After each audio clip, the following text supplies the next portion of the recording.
Cet épisode commence avec Mar qui dit au policier que ce n'est pas possible. Le policier lui demande de l'accompagner pour reconnaître le corps de Monsieur Louis. Mar demande à un employé de le faire savoir à la famille. Dans la rue, Juan dit à Camila qu'il a tellement faim. Sa femme demande si dans le restaurant il y a une place pour s'asseoir. Juan dit oui, qu'il n'y a rien de mal à essayer de nouvelles choses. Camila voit son frère, s'approche de lui et demande ce qu'il fait là. Il dit qu'il est venu déposer Valeria parce qu'elle est sa copine. Elle dit que cette fille ne peut être sa petite copine. Arturo dit qu'elle est sa copine, ce qui fait d'elle sa belle-sœur. Camila dit qu'elle pensait que Leonardo avait pris la pire décision de sa vie, mais que le père et lui sont perdus car ces femmes sont le malheur de leur famille. Arturo lui demande de s'excuser auprès de Valeria car elle n'a pas de responsabilité sur ce qui arrive. Valeria dit qu'elle n'a pas besoin de s'excuser, que peut-être, s'ils se connaissaient, elle devait comprendre ses vraies intentions envers son frère. Chez Louis, Nicolas arrive et demande comment ça puisse passer. La police explique et il commence aussitôt à pleurer. Au même moment, Camilla dit à Valeria que ça ne l'intéresse pas de la connaître et qu'elle n'est pas disposée à tomber dans son jeu. Elle demande ce qu'elle va faire si au final elle se rend compte qu'elle est comme sa mère et sa sœur. Valeria dit qu'elle a tort, qu'elle n'est pas comme ça. Camilla ne veut rien écouter et s'en va avec son mari. Arturo s'excuse de ce qui s'est passé avec sa sœur. Valeria demande à son mari de lui laisser le temps de comprendre qu'elle est quelqu'un de bien. Pendant ce temps, Graciela ne comprend pas comment son frère a pu mourir et dit que c'est une erreur. Le policier montre la plaque d'immatriculation de la voiture et demande si elle appartient à son père. Le policier dit que la voiture a malheureusement pris feu et que le corps est dans un très mauvais état. Il demande que quelqu'un l'accompagne pour reconnaître le corps. Mar fait une crise, sa mère est très paniquée. Dans la rue, Juan dit à Camila qu'il a tellement faim. Son mari essaye de la calmer. Il dit qu'elle n'aurait pas dû parler à Valeria ainsi. Camila demande comment il peut dire ça après tout ce que Mar lui a fait. Il dit qu'il connaît très bien Valeria et que c'est une très bonne personne. Camila dit que tout cela lui a enlevé la faim. Elle reçoit un appel de sa tante qui lui annonce la malheureuse nouvelle. De l'autre côté, le téléphone d'Arturo sonne. Il ne veut pas décrocher et dit que c'est sûrement Nicolas qui veut parler de travail. Valeria insiste pour qu'il décroche. Il décroche enfin et on lui annonce la malheureuse nouvelle. Sa copine demande ce qui se passe. Il dit que son père est décédé. Chez Louis, toute la famille n'arrive pas à croire ce qui s'est passé. Camila arrive et demande où est son père. Sa tante dit qu'il a eu un accident. Camila dit non, que son père est là et elle commence à l'appeler. Juan essaye de se rapprocher de Mar, mais sa mère l'empêche. Camila est très en colère et dit que son père ne peut pas mourir. Juan la calme. Au même moment, Nicolas est déjà à la morgue pour reconnaître le corps de son père. Le docteur dit que le feu a rendu le corps méconnaissable et donne à Leonardo le sachet des affaires de leur père. Il remarque la montre que sa mère avait offerte à son père. Arturo est en larmes. Chez Louis, Garcia dit à sa fille de s'allonger un moment. Cette dernière dit qu'elle ne veut pas aller au lit. Valeria arrive et demande si elle peut entrer. Sa mère dit que sa sœur va très mal. Valeria entre et dit à sa sœur qu'elle est vraiment désolée. Elle ajoute que son mari et elle avaient un plan et qu'ils prenaient soin d'elle. Sa sœur dit qu'elle n'est pas seule, qu'ils sont avec elle. Au même moment, Camilla est en larmes. Sa tante et son mari essayent de la calmer. Garcia, dans la chambre avec sa fille, dit qu'elle sait que ce moment est très douloureux et qu'il y aura bientôt la lecture du testament, qu'elle doit être là. Mar demande si elle est sérieuse, que son mari vient de mourir. Sa mère dit qu'elle connaît bien ces gens et ajoute qu'elle veut l'héritage de Louis, que toute la maison leur appartient. À l'extérieur de la maison, Nicolas dit à Arturo qu'il doit être fort pour faire face à tout ce qui se passe. Il dit que Camila et leur tante ont besoin d'eux. Arturo dit qu'il doit y avoir une erreur, que son père ne peut pas mourir. Nicolas dit que ce qui s'est passé est un malheur, mais que son père avait toujours tout préparé et que les parents sont désormais ensemble. De l'autre côté, Mar dit à sa mère qu'elle est plus cruelle qu'elle ne le pensait. Sa mère dit qu'elle dit ça parce qu'elle vit une tragédie et qu'elle se prépare au pire. Mar dit qu'il n'y a pas quelque chose de pire que la mort de Louis. Sa mère dit que le pire serait de la perdre elle.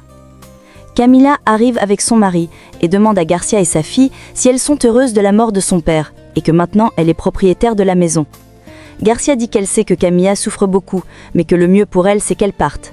Camilla demande à Mar si elle a finalement compris ce qu'elle voulait. Garcia demande à Juan de ramener sa femme et dit que sa fille ne mérite pas ça, qu'elle souffre aussi. Pendant ce temps, Arturo trouve sa petite amie en train de réconforter son frère. Quelque temps après, Valeria va vers Arturo. Elle lui dit qu'elle sait ce qu'il traverse, il dit que c'est un cauchemar pour lui. Valeria dit qu'elle le sait, que les choses ne peuvent pas changer, que son frère a besoin de lui, qu'il a une façon différente de faire face aux douleurs, et qu'elle, lorsqu'elle a traversé ça, elle a beaucoup soutenu sa sœur. De l'autre côté, Paula est au téléphone et annonce le deuil. Elle dit qu'ils vont faire des funérailles privées parce qu'il a fait un mariage avec une jeune fille et que c'est scandaleux. Son mari arrive et demande avec qui elle est au téléphone. Elle dit que c'est la presse qui demande des nouvelles de son père. Son mari demande ce qu'ils vont faire. Elle dit qu'ils vont faire une veillée funèbre discrète. Son mari demande pourquoi.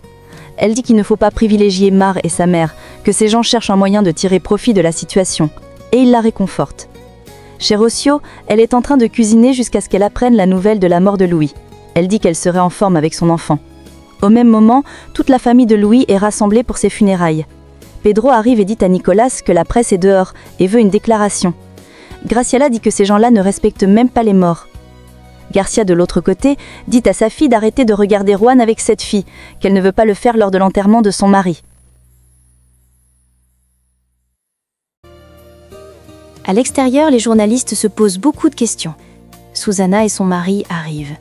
Des portiers demandent ce qu'ils font là. Ils disent qu'ils font partie de la famille et Passo aussi demande une autorisation. Son mari dit que l'homme qui est mort à l'intérieur est son beau-frère. Les journalistes les entourent et leur posent plusieurs questions. Nicolas arrive pour les faire entrer, les journalistes lui posent beaucoup de questions. Susana entre et Garcia se met à les critiquer. Mar dit que ce n'est pas bien. Arturo est très touché et Valeria le réconforte. Nicolas, à l'extérieur avec les journalistes, dit qu'il n'a rien à dire. Il a demandé de respecter la situation dans laquelle il se trouve et dit qu'il promet de répondre aux questions le temps voulu.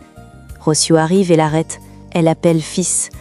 Au même moment, Arturo dit à sa copine qu'il ne croit pas que son père soit mort et que les dernières conversations ont été une dispute qui ne se pardonne jamais, ses derniers souvenirs étant une discussion. Valeria dit qu'il doit plutôt se concentrer sur tous les beaux souvenirs qu'il a avec son père. Le prêtre arrive et commence les funérailles. Valeria s'approche de Mar et demande comment elle va. Sa mère dit qu'elle n'a pas essayé de se rapprocher de sa sœur, qu'elle était collée à Arturo toute la journée. Mar dit à sa mère que ça suffit, que c'est normal, c'est son petit ami et il a besoin d'elle. De l'autre côté, Rocio demande à Nicolas s'il se souvient d'elle. Il dit oui, qu'elle était à l'hôpital lorsque Arturo a eu un accident. Elle dit qu'elle est venue pour être proche de lui et d'Arturo au cas où ils auraient besoin d'elle. Nicolas dit merci, que c'est un moment très difficile en famille et lui demande de partir. Elle dit qu'elle a beaucoup de choses à leur dire. Arturo arrive. Le prêtre commence à poursuivre les étapes des funérailles. Camila dit à son père qu'elle ne sait pas quoi faire sans lui. De l'autre côté, Rocio dit merci à Dieu d'avoir permis qu'elle voie son fils et dit qu'elle demande maintenant une petite chose, c'est de savoir lequel des deux est son fils. Au même moment, on continue avec l'enterrement de Louis. Nicolas dit à son père qu'il est le meilleur homme qu'il ait jamais connu. Camila dit à son père qu'il va enfin être avec sa mère.